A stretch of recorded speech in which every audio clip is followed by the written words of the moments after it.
নমস্কার, শুরু করছি আজকের চতুর্থ স্তম্ভ। আমি ইন্দ্রাণী। হ্যাঁ, সুপ্রিম কোর্ট বলেছে সমস্ত সীমা ছাড়িয়ে যাচ্ছে ইডি। একসময় সিবিআই কে খাঁচার তোতা পাখি বলেছিল এই সর্বোচ্চ আদালত। গতকাল কেবল সেরকম মজাদার কমেন্ট নয়, পরিষ্কার ওয়ার্নিং এলো সুপ্রিম কোর্টের তরফে। বলল সমস্ত সীমা ছাড়িয়ে যাচ্ছে ইডি, সংবিধানেরও তোয়াক্কা করছে না। হ্যাঁ, কর্তার ইচ্ছে কর্ম করতে করতে ইডি তার লক্ষণ রেখাও পার করেছে। আর তারপরে এই অবজারভেশন সর্বোচ্চ আদালতের। তামিলনাড়ু স্টেট মার্কেটিং কর্পোরেশন এর বিরুদ্ধে ওঠা প্রায় 1,000 কোটি টাকার আর্থিক দুর্নীতির অভিযোগের তদন্তভার সম্প্রতি ইডির হাতে তুলে দিয়েছে মাদ্রাজ হাইকোর্ট। এরপরে সংস্থাটির দফতরে হানা দেয় তদন্তকারী সংস্থা। এর বিরুদ্ধে শীর্ষ আদালতের দ্বারস্থ হয়েছিল তামিলনাড়ু সরকার। বৃহস্পতিবার সেই মামলারই শুনানি ছিল প্রধান বিচারপতি গাওয়াই এবং বিচারপতি অগাস্টিন জর্জ মাসিহের বেঞ্চে। শুনানি চলাকালীন প্রধান বিচারপতি বলেন, একটা সংস্থার বিরুদ্ধে কি করে মামলা দায়ের হতে পারে?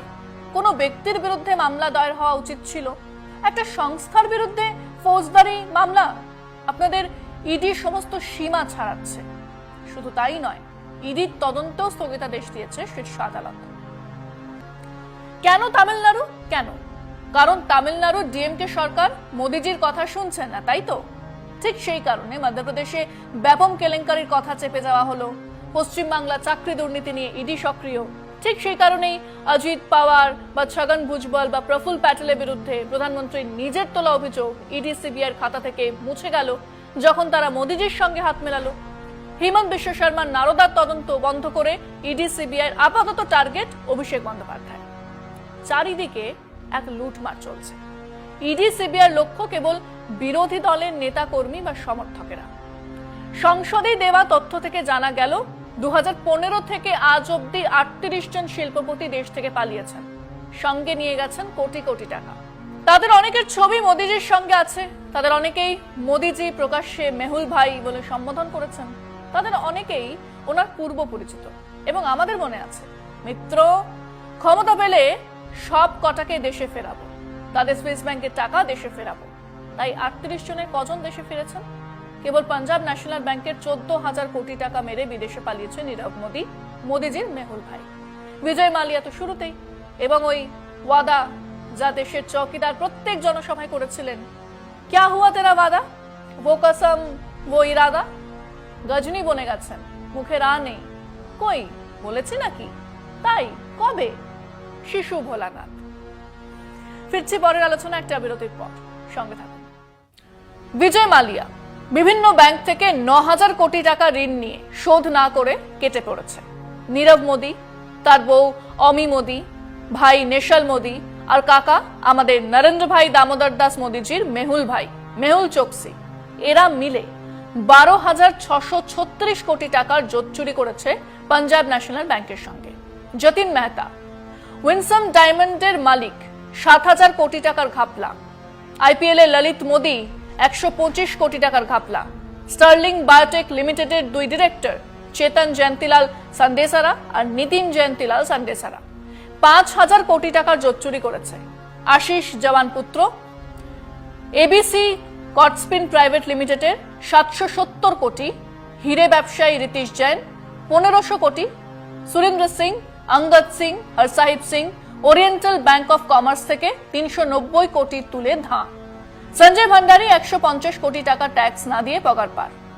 সরকার বসে আছে, ইডি তো এসবের কথা জানে বলে মনেও হয় না।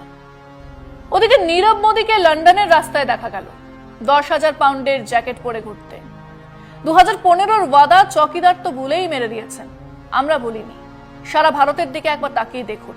মোদি জামানার শুরুতেই বিজয় মালিয়া দেশ ছেড়ে পালালো। কত টাকার ঘাপলা? 7,505 কোটি টাকা। লন্ডনে আছেন, ক্রিকেট খেলা দেখতে যান। লোকজন জানিয়েছে সকালে রেস্তোরাঁয় ফিশ এন্ড চিপস খেতে দেখা যায় ওনাকে, রাতে অভিজাত বার এন্ড রেস্তোরাঁ। कितना ही बड़ा शोरूम होगा, हमारे मेहुल भाई यहाँ बैठे हैं। এরপর মোদিজির মেহুল ভাই মেহুল চোকসি 7,080 কোটি টাকার ঘাপলা। আপাতত অ্যান্টিগুয়ায় পাইন অ্যাপেল জুস দিয়ে মালেব্বু খাচ্ছেন পাশে বান্ধবীরা। এরপর যতীন মেহতা ঘাপলা 6,580 কোটি টাকা। আপাতত ওয়েস্ট ইন্ডিজের সেন্ট কিটস অ্যান্ড নেভিস দ্বীপপুঞ্জে বিশাল বাংলো বাড়িতে অবসর জীবনযাপন করছেন খবরে প্রকাশ, কিছুদিন আগে এক বলিউড অভিনেত্রী সেখানে দিন 15 হলিডে কাটিয়ে এসেছেন। উমেশ পারেখ, কমলেশ পারেখ, নীলেশ পারেখ শ্রী গণেশ জুয়েলারি হাউসের মালিক। ঘাপলা 2672 কোটি টাকা। তিনজনের দুজন দুবাই, একজন কেনিয়াতে আছেন।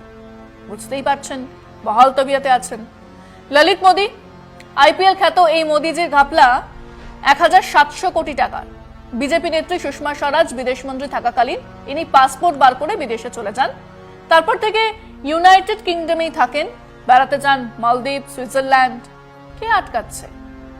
রিতেশ জৈন, ঘাপলা 1421 কোটি টাকার। কোথায় আছে? উইকিপিডিয়াও জানে না, ইডিও জানে না। রাজীব গোয়াল, আলকা গোয়াল, সূর্য ফার্মাসিউটিক্যালের ঘাপলার পরিমাণ 778 কোটি। এনারাও কোথায় আছেন কেউ জানে না।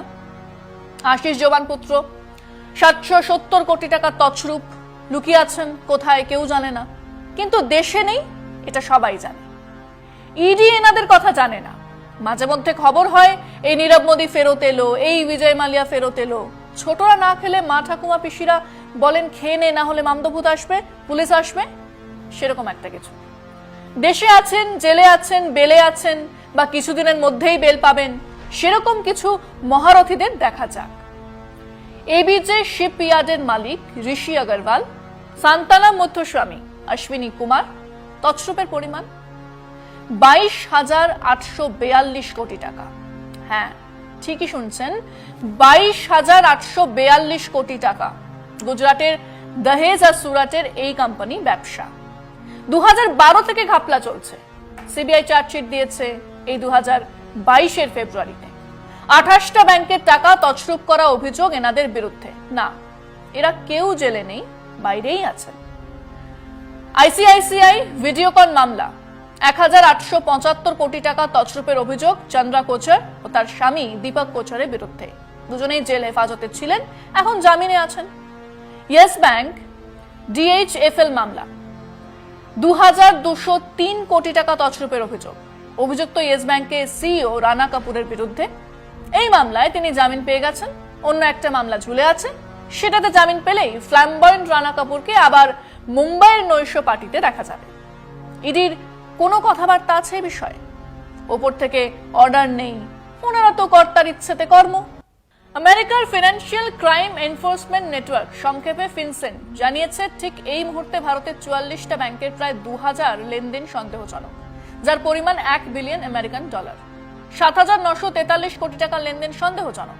আগামী দিনে এরাও ধরা পড়বে, জেল হবে, জামিন পাবে, বা পালিয়ে যাবে ইউকে, ওয়েস্ট ইন্ডিজ বা কেনিয়ায়। এই মুহূর্তে আমাদের গ্যাটের টাকা চুরি করে দেশ ছেড়ে পালানো ব্যবসায়ীর সংখ্যা 50। তাদের 90% ভাইব্রেন্ট গুজরাটের বাসিন্দা। একে কি কাকতালীয় বলা যায়, নাকি আরো কোনো রহস্য আছে? কত টাকা মার গেল, মানে আমাদের ব্যাংকের কত টাকা নিয়ে তারা পালালো? এই কি প্রথম হলো এমন? না, তাও নয়। হিসেব বলছে 2009 থেকে 2014 পর্যন্ত মনমোহন সিং প্রধানমন্ত্রিত্বকালে এই ব্যাংক ফ্রড, ব্যাংক জালিয়াতিতে খোয়া গিয়েছিল 25,000 কোটি টাকা। শুনেই চোখ কপাল উঠলো তো?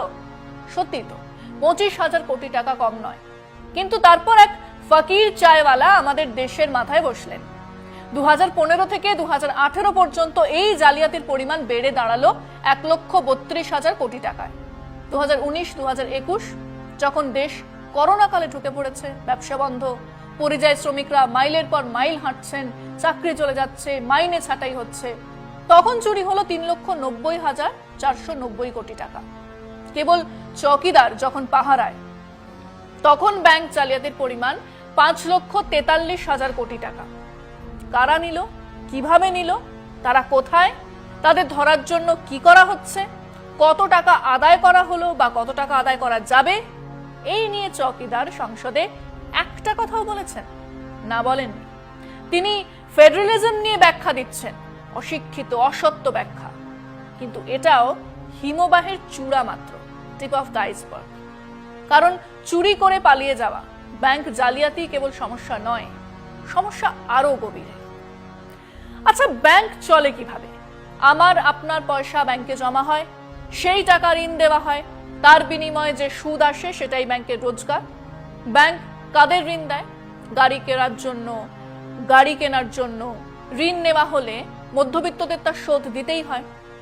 শোধ না দিলে বাড়ি বা গাড়ি কেড়ে নেওয়া হয়, গুন্ডা পাঠানো হয়, আরো কত ব্যবস্থা। বহু ছোট ব্যবসায়ী, অসংখ্য ছোট কৃষক ঋণ শোধ দিতে না পেরে আত্মহত্যা করেছে। কিন্তু সেসব ছোটদের ব্যাপার। নাম্বার স্যাংটিফাই, ছোট ঋণের ক্ষেত্রে ডিফল্টারও কম, আর শোধ দিতে না পারলে যে জমি বা বাড়ি বন্ধক থাকে তা বিক্রি করে পরিশোধের পরিমাণও বেশি।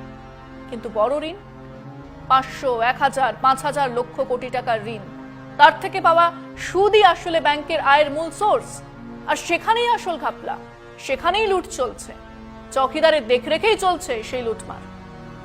আসুন সেটাই বোঝার চেষ্টা করি, কিভাবে কত পরিমাণ লুট চলছে আমাদের দেশে। 2014 30শে জুন চৌকিদার যখন থেকে পাহারায় বসলেন তখন থেকে আজ অবধি ওই নন পারফর্মিং অ্যাসেটের হিসেব করা যাক।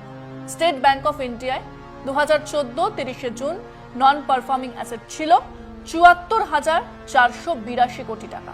এখন সেটা বেড়ে দাঁড়িয়েছে 1,20,811 কোটি টাকা। কানাড়া ব্যাংকে ছিল 12,247 কোটি টাকা, বেড়ে দাঁড়িয়েছে 52,000 কোটি টাকায়। ইন্ডিয়ান ব্যাংকের 12,000 কোটি টাকা বেড়েছে 36,000 কোটি টাকা। পিএনবি 32,000 কোটি টাকা হয়েছে 98,000 কোটি টাকা। ইউনিয়ন ব্যাংকের মোট এনপিএ ছিল 22,000 কোটি টাকা, এখন সেটা 77,000 কোটি টাকা। ব্যাংক অফ ইন্ডিয়ার 11,000 কোটি টাকা এখন হয়েছে 40,000 কোটি টাকা। ব্যাংক অফ বরোদার 15,000 কোটি টাকা এখন 46,000 কোটি টাকা। সেন্ট্রাল ব্যাংকের এনপিএ ছিল 11,000 কোটি টাকা, এখন বেড়ে দাঁড়িয়েছে 27,000 কোটি টাকায়। মোট এনপিএ 2014 সালে ছিল 2,24,542 কোটি টাকা, এখন তা বেড়ে দাঁড়িয়েছে 5,40,442 কোটি টাকা। এসব হিসেব রিজার্ভ ব্যাংকের। ইডি জানে না, সিবিআই জানে না, সরকার জানে না। ব্যাংক জালিয়াতি হয়েছে 5,43,000 কোটি টাকা। ব্যাংকে অনাদায়ী ঋণ, এনপিএ 5,40,000 কোটি টাকা, আর রাইট অফ করা হয়েছে 10,62,000 কোটি টাকা। মোট টাকা মার গেছে 21,42,000 কোটি টাকা। কার আমলে? কে বসেছিলেন পাহারায়? চৌকিদার নরেন্দ্র ভাই দামোদর দাস মোদী, যিনি এখন নেহেরুকে মুছে ফেলতে চান।